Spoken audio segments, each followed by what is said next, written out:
day before the Barramundi closure, and me and Ivan have just jumped in and got 2 barras. It's me, woo! Ella, Andrine, and Ivan, and open up. Hey!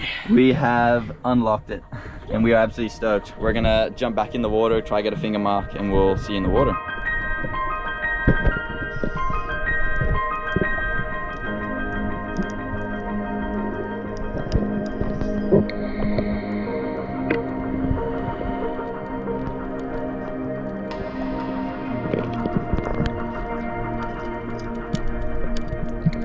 Alright, welcome back to another video, guys. Something a little bit different this week. We are out spearfishing inshore wrecks looking for the elusive barramundi.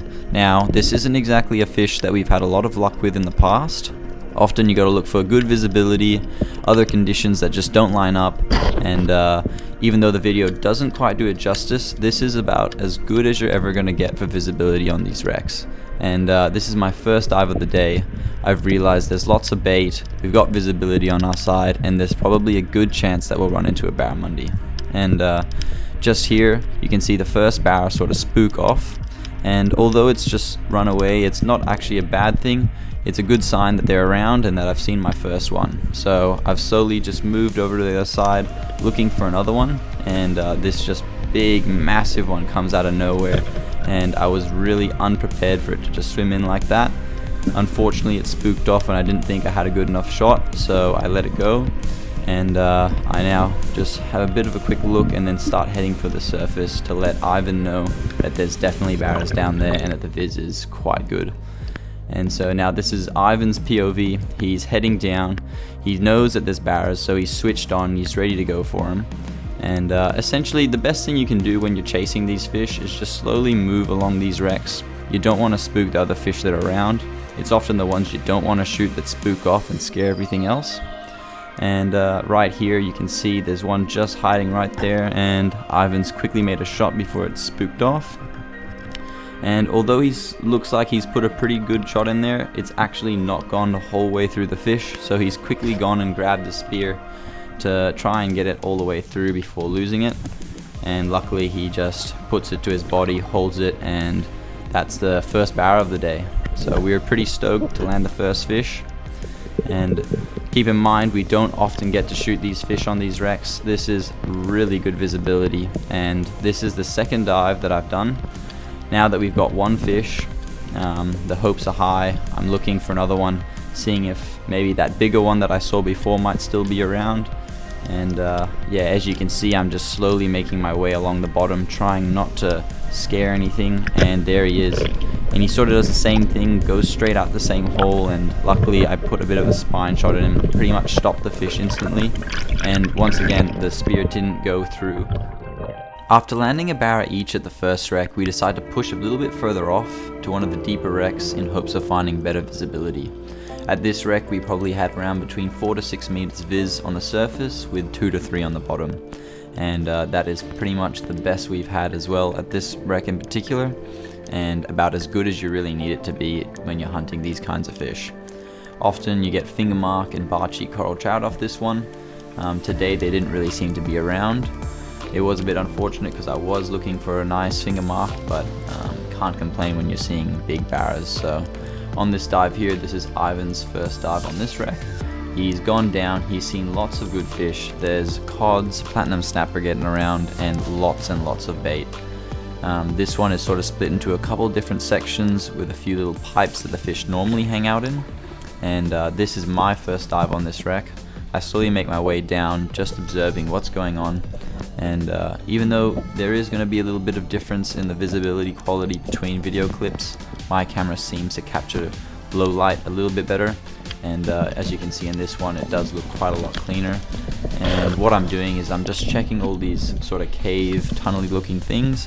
Often the fish like to sit inside of those. And the first couple dives we didn't really see much. On this one I honestly didn't see anything at all. It was just the bait getting around, and I just thought I'd make the most of it, just searching around and sort of having a chance to look at this wreck with visibility.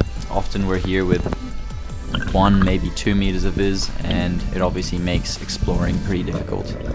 And so this dive here is my next one down, and I think I just noticed something a little bit different. There were lots of cods, lots of other snappers and stuff just getting around, and yeah, I just noticed it looked a little bit more fishy, so I slowly made my way around, just trying not to spook anything, moving really slowly, and just out of nowhere, I wasn't really expecting it, but the first time I've ever seen barras on this wreck, and there's just a whole school of them. You can only really see 2 there, but there were plenty behind it, and I didn't know what to do, so I just took a shot on the one that was closest, and he actually reefed me up really badly, so this wasn't an example of a good dive for me. He put me through the wreck pretty bad, and I was pretty much at the end of my breath here. I'd already been down for about 1:20, so I just pulled him up, and rather than trying to untangle him, I just thought I'd try pull the reel line out of my reel gun. And this is an example of what you shouldn't do, and I really regret actually doing this. And I pretty much pushed myself really hard trying to get back to the surface for this fish, and definitely do not recommend doing it. Realistically, if the fish is tangled that bad, just leave it for the diver who's going to go back down next to help untangle it, or untangle it before trying to just pull it out yourself. Now that I've landed my second barra of the day, the aim is to try help Ivan find another one for himself. We know that there's still a school around, but the water has gotten a lot dirtier since we've been there, and it's pretty crazy to see how fast visibility can drop at these wrecks. It can sometimes go from 4 to 5 meters 1 minute to 1 to 2 within 15 minutes. And so after landing that barra, as well as just it stirring up the sediment, it seemed to get really dirty. And all I'm doing here is just trying to see where the fish are, and I also am just trying to scout out more of this wreck just for next time, so that when it is not as clean as this, I do know where I'm looking and where the fish might actually stay around. And so unfortunately for us, it didn't seem like the barra school seemed to stay around.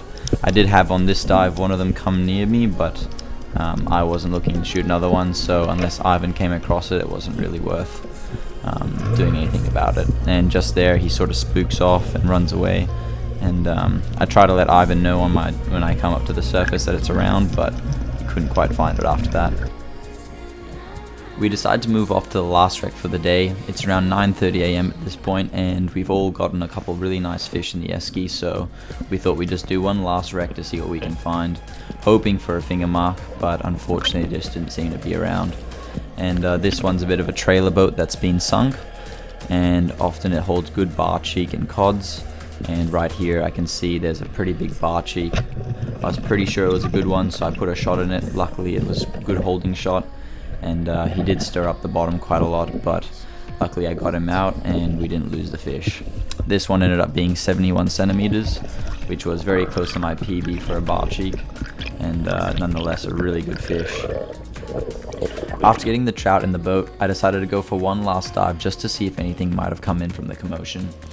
At this point, the wreck's pretty stirred up and the silts pretty much ruin the visibility.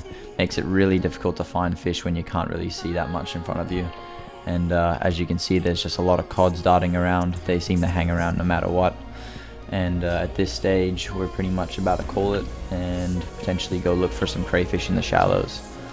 And unfortunately for Ivan, he pretty much didn't get to have a proper look at this wreck thanks to my mess of the coral trout down there, but he did take a dive a little bit off the wreck, and even though a lot of people won't normally shoot this kind of fish, he does enjoy eating his big gold spot cods, and so he puts the brakes on this massive one here, and that is a really big fish, and actually quite impressive that he stoned it like that, otherwise it would have reefed him pretty badly. And as you can see there, that looked like there was a couple coral trout that spooked, but we just decided it was time to move on and look for some crayfish in the shallows, and so I'll play that footage on now.